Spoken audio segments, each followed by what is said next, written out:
Hello friends, welcome to my channel excellent coaching. Information processing memory से start करते हैं। Middle childhood में जो स्पीड होती है इंफॉर्मेशन प्रोसेस करने की, वो भी स्लो हो जाती है। इंफॉर्मेशन प्रोसेसिंग में जैसे कि रिएक्शन टाइम, किसी की बात पे रिएक्ट करना या किसी चीज़ पे रिएक्ट करना, वो स्लो हो जाता है। रिएक्शन टाइम कम हो जाता है, ज़्यादा हो जाता है टाइम, मतलब स्लो रिएक्ट करते हैं। मेमोरी डिक्लाइन होना शुरू हो जाती है। एक्चुअली शुरू यंग मिडल में ही हो जाती है, लेकिन डिक्लाइन जो होती है वो ज़्यादातर ओल्ड एज में होती है। Use of effective memory strategies can decrease the decline. तो कोई ऐसी स्ट्रैटेजी अगर आप यूज़ करो जिससे आप मेमोराइज कर सको चीज़ों को ज़्यादा देर तक, तो उससे हेल्प मिलती है। फिर religion, health and coping and meaning in life. Religion, health, coping and meaning in life में religion and spirituality is an important dimension of life during this stage. A significant increase in religiosity and spirituality is seen during middle age. तो religiosity मतलब religion में believe करना, spirituality में believe करना, इस चीज़ में ये सब चीज़ें मिडिल एज में इंक्रीज हो जाती है। There is an individual difference in religious interest, as females show a stronger interest in religion than males too. और ये चीज़ फीमेल्स में ज़्यादा होती है। फिर positive association of religious participation and longevity is noticed. तो रिलीजियस जो प्रोग्राम्स होते हैं उसमें पार्टिसिपेशन इंक्रीज हो जाती है। Religion promote physical and psychological health, और इसकी वजह से उनकी फिजिकल और साइकोलॉजिकल हेल्थ और वेल बीइंग थोड़ी सी, उनको लगता है कि पॉजिटिव फीलिंग्स की वजह से वो हेल्थ और साइकोलॉजिकल और फिजिकल हेल्थ जो है वो बेटर हो रही है। तो ये एक तरीका होता है अपने आप को और बेटर फील कराने का।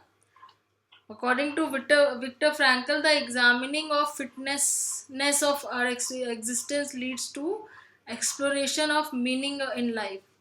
Many middle-aged individuals increasingly examine life's meaning. तो अपनी लाइफ का मीनिंग एग्जामिन करते हैं। विक्टर फ्रैंकल बोलते हैं कि ज़्यादातर मिडिल एज में जो इंडिविजुअल्स हैं वो अपनी लाइफ का मीनिंग एग्जामिन करते हैं। तो आगे अब सेल्फ असेसमेंट क्वेश्चंस में ट्रू और फॉल्स है। तो पहले इसमें young adults is the time of freedom and when they find a sense of independence. तो यंग एडल्टहुड एक ऐसा टाइम होता है जिसमें फ्रीडम और इंडिपेंडेंस मिलती है। तो ये ट्रू है। पियाजे thought that young adults are not quantitatively advance. तो ये फॉल्स है, क्योंकि पियाजे ने बोला था क्वांटिटेटिवली एडवांस हो जाते हैं लेकिन क्वालिटेटिवली नहीं होते। William Perry gave views about realistic thinking. William Perry ने नहीं दिया था रियलिस्टिक थिंकिंग का, ये दिया था, रियलिस्टिक थिंकिंग का कॉन्सेप्ट था आई थिंक एक बार देख लेते हैं नाम। रियलिस्टिक थिंकिंग विलियम पेरी ने बोला था कि डुअलिस्ट वो होती है, रिफ्लेक्टिव होती है और रिलेटिविस्टिक होती है। रिफ्लेक्टिव और रिलेटिविस्टिक होती है, विलियम पेरी ने ये बोला था। और जो रियलिस्टिक थिंकिंग की बात हो रही है वो हुई थी यहाँ पे, जो कि डॉक्टर के वार्नर शाई ने बोला था। तो विलियम पेरी के उसमें ये नहीं आएगा, विलियम पेरी की आएगी रिफ्लेक्टिव और रिलेटिविस्टिक। तो यहाँ पे फॉल्स हो जाएगा। As youth mature, dualistic thinking is replaced by multiple thinking. तो ये तो ठीक है कि डुअलिस्टिक थिंकिंग होती है, पहले सिर्फ गुड और बैड में सोचते हैं, बाद में मल्टीपल थिंकिंग हो जाती है। तो ये ट्रू है। उसके बाद crystallise intelligence is peak during middle adulthood. ये भी ट्रू है, क्योंकि यंग एडल्टहुड में तो फ्लूइड इंटेलिजेंस होती है पीक पे, जिसमें रीजनिंग एबिलिटीज़ वगैरह आती हैं, और लेट मिडिल एडल्टहुड में क्रिस्टलाइज हो जाती है। फिर फिल इन द ब्लैंक्स भी देख लेते हैं एक बारी। Creativity involves the capacity to be dash and innovative when dealing with new situation. तो क्रिएटिविटी में हमें क्या होना ज़रूरी होता है? फ्लेक्सिबल होना ज़रूरी होता है और इनोवेटिव होना ज़रूरी होता है। Dash refers to ability to see relationship and use abstract reasoning, analyse information. तो कौन सी इंटेलिजेंस है जिसमें हम रिलेशनशिप्स को समझते हैं, रीजनिंग एबिलिटीज होती है हमारे अंदर और एनालाइज करते हैं? फ्लूइड इंटेलिजेंस है ये। फिर आ जाता है dash means looking at all aspects of situation before making conclusion. तो कौन सी टाइप की थिंकिंग में हम सोचते हैं कि हमें सारी चीज़ें देख लेनी चाहिए, हर सिचुएशन की पॉजिटिव चीज़ें नेगेटिव चीज़ें, फिर आगे सोचना चाहिए, तो ये आ जाएगा realistic thinking. Cognitive development is multi directional होती है कॉग्निटिव डेवलपमेंट। फिर उसके बाद आ जाता है religion and dash is an important dimension of life. तो ये लास्ट में जो हमने पढ़ा स्पिरिचुअलिटी।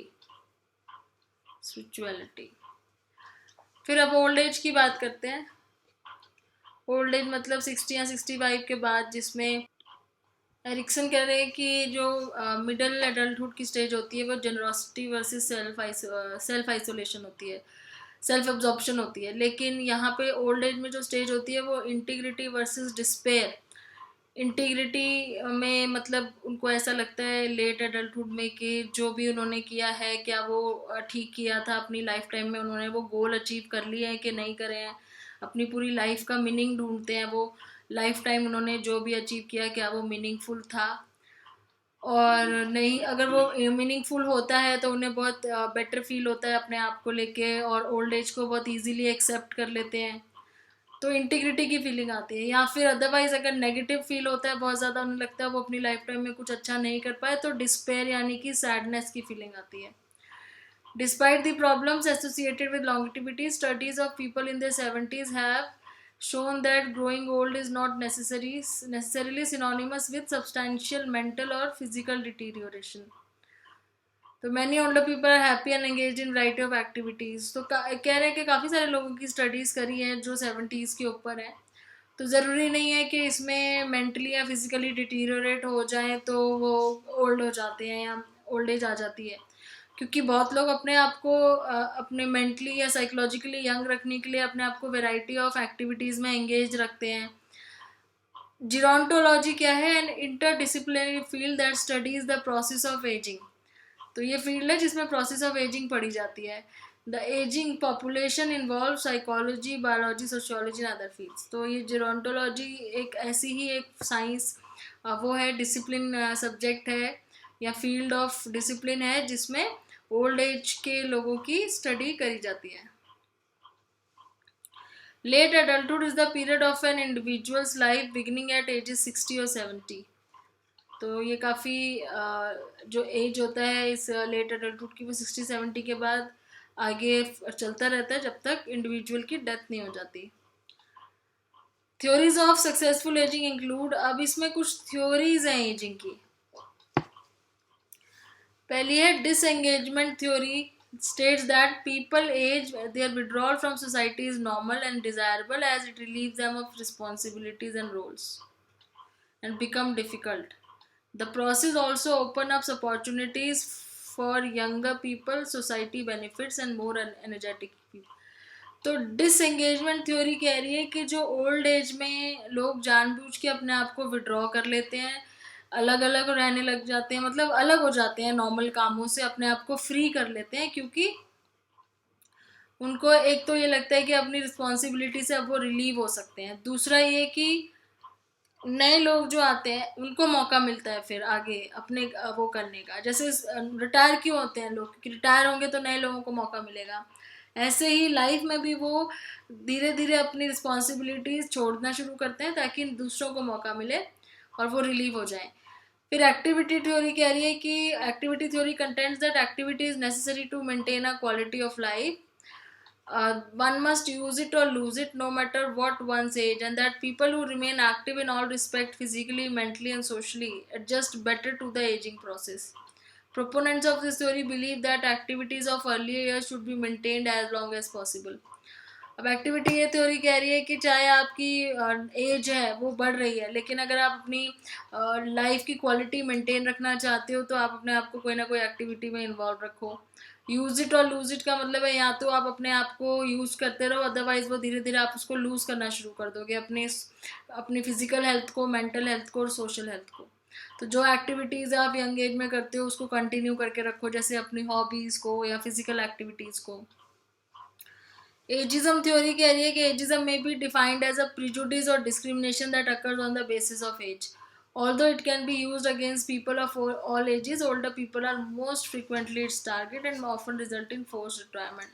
कि एज जैसे जैसे बढ़ती जाती है तो उनको कभी कभी जानबूझ के रिटायरमेंट लेने के लिए बोल देते हैं, क्योंकि बाकियों को लगता है कि अब ये इनकी एज ज़्यादा हो गई है तो ये आगे परफॉर्म नहीं कर पाएंगे। तो एक तरह से स्टीरियोटाइपिंग कर रखी है कि जो उनकी एज ज़्यादा है वो उस तरीके से अब नहीं हैंडल कर सकते रिस्पॉन्सिबिलिटी जैसे वो करते थे।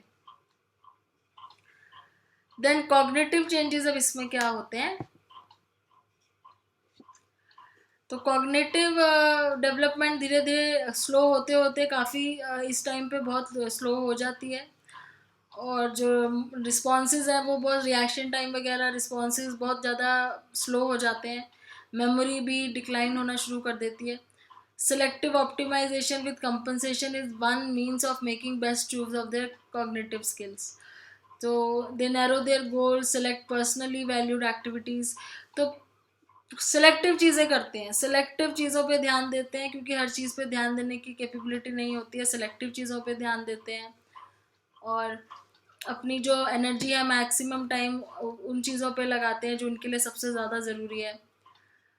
और factors related to cognitive change, mentally active people are likely to maintain their cognitive abilities. तो जो मेंटली एक्टिव होते हैं, जो लोग किसी न किसी एक्टिविटी में अपने आप को इन्वॉल्व रखते हैं, वो अपने जो कॉग्निटिव एबिलिटीज़ को ज़्यादा देर तक अच्छा चला पाते हैं।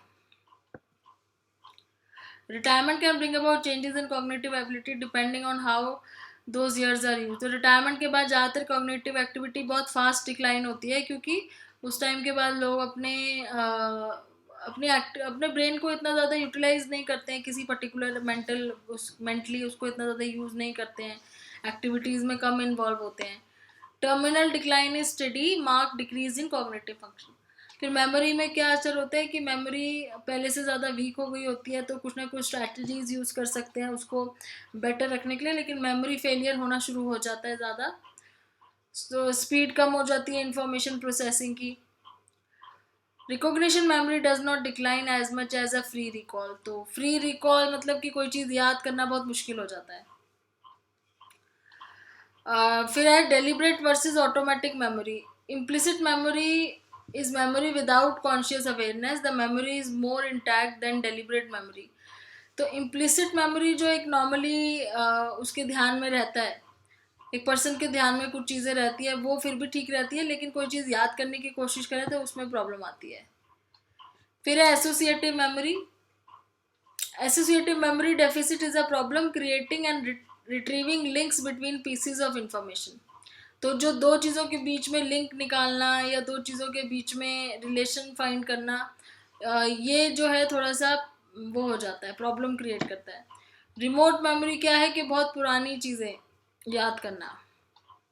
तो रिमोट मेमोरी इतनी ज़्यादा क्लियर नहीं होती है। और ऑटोबायोग्राफिकल मेमोरी के अपने बारे में, अपने खुद के एक्सपीरियंसेस के बारे में याद करना, ये सब भी बहुत मुश्किल हो जाता है। बहुत चीज़ें वो भूल जाते हैं जो उनके साथ पहले लाइफ में हुई थी, अपने बारे में काफ़ी चीज़ें वो भूल जाते हैं। There was a lot of novelty in those times. तो वो जो नई नई चीज़ें थी, पुरानी अपने एक्सपीरियंसेस, वो धीरे धीरे भूलना शुरू करते हैं। तो ऑटोबायोग्राफिकल मेमोरी जो है वो भी थोड़ी स्लो हो जाती है। फिर prospective memory. Prospective memory is remembering to do planned activities in future. तो किसी चीज़ की प्लानिंग करके आगे फ्यूचर में कुछ काम करना। There is more forgetfulness and absent mindedness. भूलते बहुत ज़्यादा हैं, एब्सेंट माइंडेड ज़्यादा रहते हैं। They tend to do better on event based on memory task than time based task. तो मेमोरी पे बेस्ड जो चीज़ें हैं वो तो कर लेते हैं, लेकिन टाइम बेस्ड है, जो टाइम जैसे टाइम से रिलेटेड है कि इस टाइम पे ये करना है, उस टाइम पे वो करना है, वो चीज़ें नहीं कर पाते हैं। Language processing. Through aspects of language processing diminish in order है finding the right words and planning what to say. तो ये दो चीज़ों में प्रॉब्लम आती है। एक तो राइट वर्ड्स ढूंढने में अपनी बातों को एक्सप्लेन करने के लिए, दूसरा क्या कहना है, कैसे कहना है, इन दो चीज़ों में प्रॉब्लम आती है। तो प्रोनाउंस ज़्यादा यूज़ करते हैं क्योंकि नाम वगैरह इतने याद नहीं रहते हैं, तो उसकी जगह ही शी मतलब प्रोनाउंस के ये वो इस तरीके से बोलना। स्लोली बोलते हैं, पॉज ज़्यादा देते हैं, हेजिटेट करते हैं क्योंकि उनको लगता है कि अगर हमने कुछ गलत बोल दिया तो शायद लोग हमारी इंसल्ट कर देंगे, तो थोड़ा सा हेजिटेशन होती है बोलने में। प्रॉब्लम सॉल्विंग एबिलिटीज़ में डिक्लाइन आता है लेट अडल्टहुड में, प्रॉब्लम सॉल्विंग एबिलिटीज़ थोड़ी सी वीक हो जाती हैं, इतनी जल्दी डिसीजंस नहीं ले पाते हैं. Wisdom includes practical knowledge, ability to reflect on and apply the knowledge. तो विजडम मतलब कि जैसे बोलते हैं अक्ल होती है जो प्रैक्टिकल नॉलेज अप्लाई करने की, और emotional maturity, listening skills, creativity, ये सब चीज़ें. तो विजडम तो इंक्रीज होती है, नॉलेज बढ़ती है, इमोशनल मैच्योरिटी बढ़ती है, लिसनिंग स्किल्स, पेशेंस आ जाती है सुनने की. It occurs as people deal with more difficulties in life and find various meanings to adapt to change. Those with wisdom tend to have better education, are physically healthier. It requires insight into human condition. तो knowledge और जो भी maturity की वजह से जो चीज़ें आती हैं, मतलब जो विजडम आती है, वो बेटर होती जाती है. Knowledge about fundamental concerns of life, effective strategies for applying knowledge, view of people that consider multiple demands, concerned with ultimate human values, awareness of management, ये सारी चीज़ें जो है विजडम से आती हैं. फिर इंटेलेक्चुअल चेंजेस क्या होते हैं? फ्लूइड इंटेलिजेंस जो होती है वो डिक्लाइन होती है, वो तो हमने मिडिल एडल्टहुड में भी पढ़ा था. क्रिस्टलाइज इंटेलिजेंस इंक्रीज होती है पहले से. और रिटायरमेंट में क्या होता है? Conventional choice for many people, although some work until much later, people have found to be happier in retirement if they are not forced to retire. तो जिन लोगों को ज़बरदस्ती रिटायर करने के लिए नहीं कहा जाता, वो अपनी मर्जी से जो रिटायर होते हैं वो हैप्पी होते हैं, ज़्यादा हैप्पियर होते हैं उनसे कि जिनको ज़बरदस्ती रिटायर करने के लिए बोला जाता है, रिटायर होने के लिए. फिर विडोहुड में है कि ज़्यादातर क्या होता है कि जो मेल्स होती हैं उनकी डेथ जल्दी हो जाती है क्योंकि वो एज में बड़े होते हैं. फीमेल ज़्यादा देर तक रहते हैं, तो हस्बैंड जल्दी डेथ हो जाती है, तो विडोज़ होती हैं और जो ज़्यादा देर तक उन्हें रहना पड़ता है अकेले. तो विडोहुड बहुत स्ट्रेसफुल हो जाता है क्योंकि स्पाउस नहीं रहता है, तो एक सपोर्ट या कोई एक वो नहीं रहता है बात करने के लिए, या एक आदत हो जाती है साथ में रहने की, तो इसलिए प्रॉब्लम होती है अकेले रहने में. फिर डेथ की कुछ स्टेजेस बताई हैं. कुबलर रॉस ने बोला था कि डेथ से पहले कुछ इस तरह की स्टेजेस से निकलते हैं लोग. जैसे पहले डिनाइल, वो मना करते हैं, वो रियलिटी को एक्सेप्ट नहीं करते कि वो मरने वाले हैं या कुछ उनके साथ होने वाला है. एंगर, फिर उन्हें गुस्सा आता है कि हम ऐसी स्टेज पे क्यों आ गए हैं. बार्गेनिंग, मतलब वो गॉड से बार्गेनिंग करने की कोशिश करते हैं कि हमें अभी और थोड़ी देर आप जिंदा रहने दो, या हमें और थोड़ी लाइफ दे दो. फिर डिप्रेशन में चले जाते हैं जब उन्हें लगता है कि ये रियलिटी ऑफ लाइफ है जिसको टाला नहीं जा सकता. और लास्ट में एक्सेप्टेंस आती है जब उनको समझ में आता है कि ये सबके साथ होना है और इसको बदल नहीं सकते हैं. तो हॉस्पिटल में रखा जाता है कुछ लोगों को क्योंकि वो बीमार हो जाते हैं अपने डेथ से पहले. वहाँ पे सब लोग उनको मिलने आते हैं, सिंपथाइज करते हैं.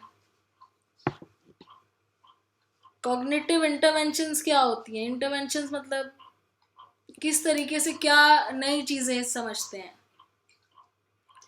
Lifelong learning. Types of programs include elder hostel, which encourages older adults to live on college campus and take courses from experts as well as travel the world. तो जैसे कि क्या करते हैं, कुछ ऐसे एल्डर हॉस्टल्स हैं जहाँ पे बड़े लोग रहते हैं और वहाँ पे वो कोर्सेज लेते हैं एक्सपर्ट से, कुछ छोटे मोटे कोर्सेज करते हैं, ट्रैवल करते हैं पूरे वर्ल्ड में. और ये लो कॉस्ट या नो कॉस्ट कोर्सेज होते हैं, फ्री के. बेनिफिट्स ऑफ कंटिन्यूइंग एजुकेशन, मतलब एजुकेशन कुछ लोग कंटिन्यू करते हैं अपनी एजुकेशन, नई नई इन्फॉर्मेशन, नए आइडियाज़ वगैरह सीखने के लिए, नए फ्रेंड्स बनाते हैं, उससे वो अपने आप को बिजी रखते हैं. फिर आता है आपका सेल्फ असेसमेंट क्वेश्चन, लास्ट है, उसके बाद ये ख़त्म हो जाएगा यूनिट. तो पहला इसमें study of the process of ageing and ageing population, तो ये हमने ऊपर पढ़ा था जीरोंटोलॉजी.